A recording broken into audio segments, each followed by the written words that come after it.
Welcome to another edition of EXP Plus, your conference content expanded. As per our tradition, we are interviewing our incoming president for the 2022-2023 year for the AIHA Board of Directors.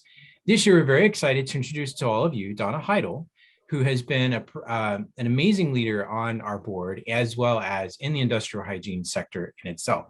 So thank you, Donna, for joining me this morning, and I'm looking forward to conversing with you about all of the things we're going to be doing over the next year. Thank you, Ben. I'm looking forward to the conversation with you as well.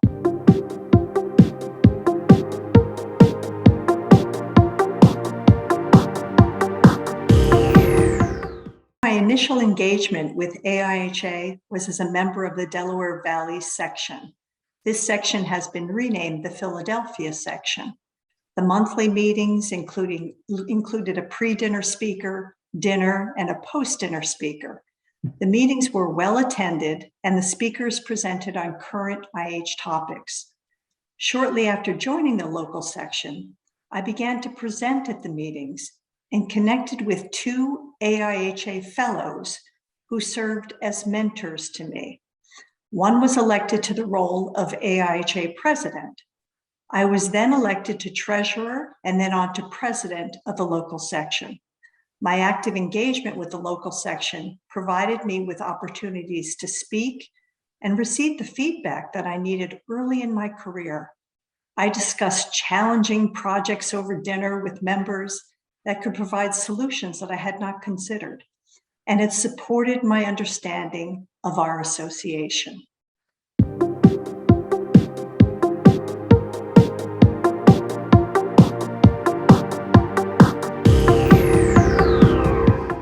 My experience on the AIHA board helped to broaden my understanding of the needs of the association and our members. During my 3 years as director at large, I supported 9 committees and working groups. I also participated on several bodies of knowledge initiatives. I have been honored to speak at local section conferences, which provided me with an opportunity to understand both the expertise and the needs of our local section members. Finally, my service as treasurer supported my understanding of the financial aspects of our organization.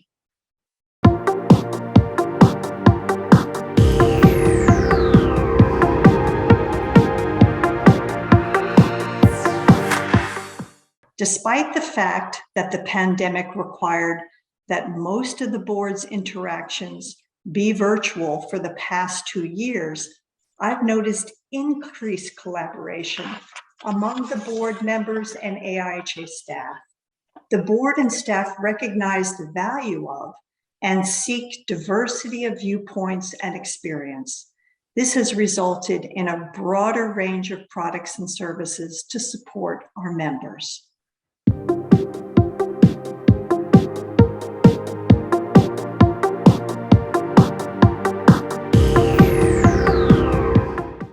Our volunteers are essential to AIHA. I think of our volunteers as the heart and brain of our association. Our volunteers keep AIHA's heart beating by providing the IH methods and tools that support each of us in delivering state-of-the-art IH practice. The science of industrial hygiene is so broad and so deep that our volunteers with expertise in workplaces ranging from technology to mining, from agriculture to vehicle assembly, from healthcare to construction, are essential to the organization's success and serve as AIHA's brain power. Our volunteers are the reason why AIHA is successful.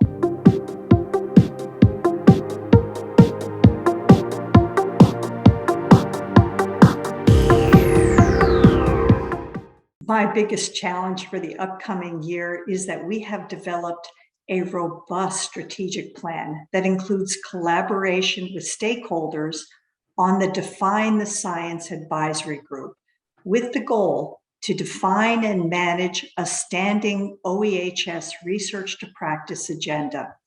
This agenda will inform our volunteer groups about topic areas that are essential to our practice. My biggest challenge will be to identify the partners to conduct the research and translate the research into our practice.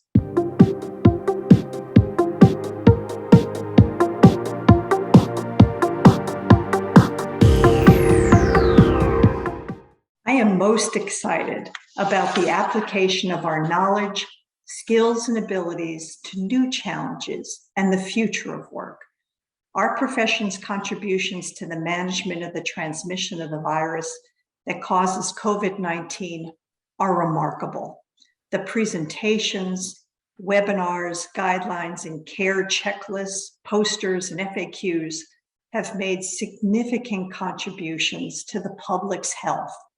The intense efforts from our volunteers and AIHA staff have been enthusiastically embraced by employers, by workers, and the general public. We have learned that the public needs our expertise. Moving forward, how can we apply what we have learned about ventilation controls, for example, to protect workers and the public, not only from COVID variants, but also from influenza and wildfire smoke? How can we support personalized heat stress control implementation? I believe our profession can tackle these and other issues. That's why I'm excited about our profession.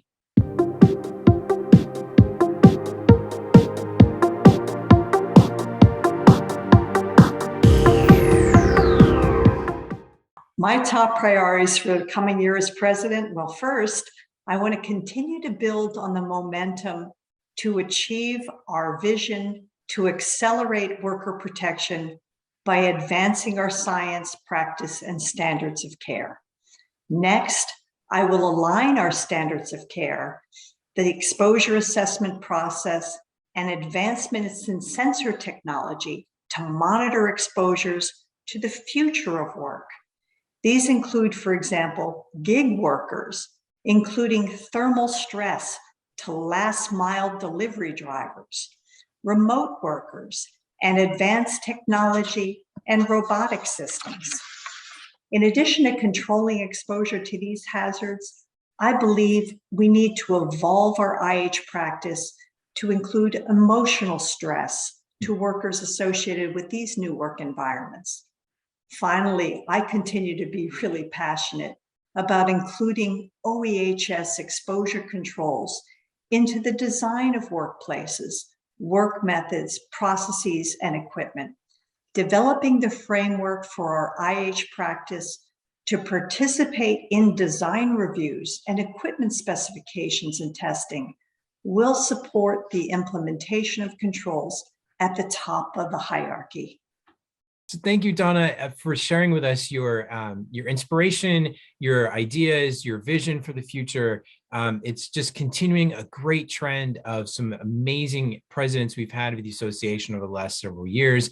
I know that I feel confident that the association continues to be in the forefront of the association, as well as the future of workspace that's being developed even now as we come out of this massive public health crisis.